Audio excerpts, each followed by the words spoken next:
আসসালামু আলাইকুম বন্ধুরা, কেমন আছেন সবাই? আমি মোহাম্মদ তৈয়বুর রহমান।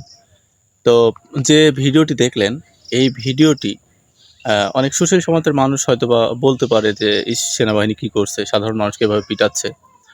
তো বাংলাদেশে যে পরিমাণে দুর্নীতি হয়, এই দুর্নীতিবাজদের যদি এভাবে জনসম্মুখে এনে এভাবে শাস্তি দেওয়া যেত, তাহলে আমার মনে হয় দুর্নীতি বাংলাদেশে অনেকাংশে কমে যেত। অন্তত 80% কমে যেত। তো এই যে এই ২ ব্যক্তিকে মারছে, এমনি সেনাবাহিনী মারছে? এরা টোল তোলে। টোল তোলার পরে তাদেরকে রসিদ দেয় না। মানে এটা একটা ক্রাইম। ধরুন আপনি একজন ড্রাইভার, আপনি কোনো একটা জায়গায় গিয়ে টোল দিলেন, অথচ তার কোনো প্রমাণ আপনাকে দিল না বা কোনো রসিদ আপনাকে দিল না। তাহলে এই যে রসিদটা পাওয়ার অধিকার কি আপনার নেই? অবশ্যই আছে। আপনি রসিদ পাচ্ছেন না, এতে অনেক আ ভোগান্তি হতে পারে। দেখা যাচ্ছে যে আপনি টাকাটা দিলেন, এই টাকাটা হয়তোবা টোলের যারা সম্পৃক্ত আ তাদের হাতে পড়তেও পারে, আবার দেখা যাচ্ছে বাইরের কোনো মানুষ আ টোলের কর্মী সেজে আপনার কাছ থেকে টাকাটা নিয়ে গেল। পরক্ষণে দেখা যাচ্ছে ওই টোলের ওখানে যেয়ে আবার আপনাকে টাকাটা দিতে হচ্ছে। এটা একটা হয়রানি। আর যদি আপনি রসিদটা পেয়ে যান, তাহলে আপনার কাছে প্রমাণ থাকলো যে আপনি টাকাটা দিয়েছেন টোলের। তো আবার আরেকটা বিষয়, যে আপনি যে ড্রাইভার যে মালিকের গাড়ি চালাচ্ছেন, তাকেও প্রমাণটা দিতে পারবেন যে আমি অমুক জায়গায় টোল দিছি, যদি রসিদটা থাকে। বাংলাদেশে বিভিন্ন জায়গাতে বিভিন্ন মানুষ কিন্তু লুটে-পুটে খাচ্ছে। তো সেক্ষেত্রে বাংলাদেশ সেনাবাহিনী সবাইকে এভাবে যদি ধরে যদি তাদেরকে প্রাপ্য শাস্তিটা দেয়, তাহলে আমার মনে হয় যে বাংলাদেশ থেকে দুর্নীতি অনেকাংশে কমে যাবে। তো গত ২ দিনে অনেক জায়গাতেই এমন ঘটনা দেখেছি, পরিলক্ষিত করেছি যে সেনাবাহিনীরা তাদের যথাযোগ্য কার্যক্রম পরিচালনা করছেন। তো বাংলাদেশ সেনাবাহিনীকে স্যালুট দিতেই হয়, কারণ বাংলাদেশের ক্রান্তিকালীন সময়েও তারা দেশের স্বার্থে, বাংলাদেশের জনগণের স্বার্থে বাংলাদেশ সেনাবাহিনী কিন্তু আপ্রাণ চেষ্টা করে গেছে কাজ করার।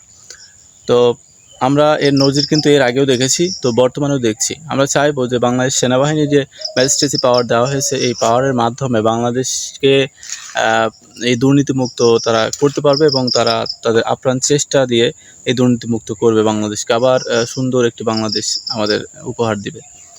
তো আমরা সাধারণ মানুষ, আমরা একটু সচেতন হব তাদের পাশাপাশি। তাহলে দেখা যাচ্ছে যে আমরা যদি সচেতন হয়ে যাই, তাহলে আস্তে আস্তে যারা আমাদের আশেপাশে দুর্নীতিগ্রস্ত মানুষগুলো আছে, তারাও আস্তে আস্তে দেখা যাচ্ছে চিহ্নিত হয়ে যাবে, এবং তারাও ভয়ে আস্তে আস্তে দুর্নীতি ছেড়ে দিবে। তো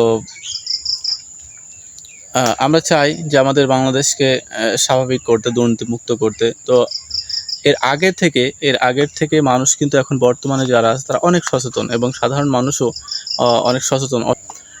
তো আমরা চাই যে আমরা প্রত্যেকটা মানুষ, বাংলাদেশের প্রত্যেকটা জনগণ সচেতনভাবে বসবাস করুক, সচেতন নাগরিক হিসেবে তাদের কার্যক্রমগুলো পরিচালনা করুক। আমাদের আ আ উপদেষ্টা মণ্ডলীর কোনো একজন হয়তোবা নাহিদ বলেছিলেন যে বাংলাদেশের প্রত্যেকটা জনগণকে সামরিক ট্রেনিং দেওয়া হোক।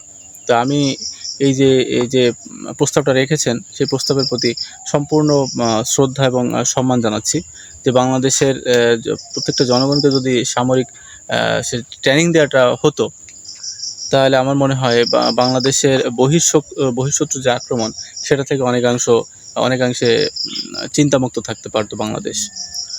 তো তাদের এই যে পরিকল্পনা, এটা বাস্তব হোক, এটাই চাই, এবং সেই স্বার্থে আমাদের প্রত্যেকটা জনগণ আ দেশের স্বার্থে, দেশের মানুষের স্বার্থে পদক্ষেপ নেওয়া উচিত, এবং দেশের হয়ে কাজ করা উচিত, দেশের জনগণের হয়ে কাজ করা উচিত।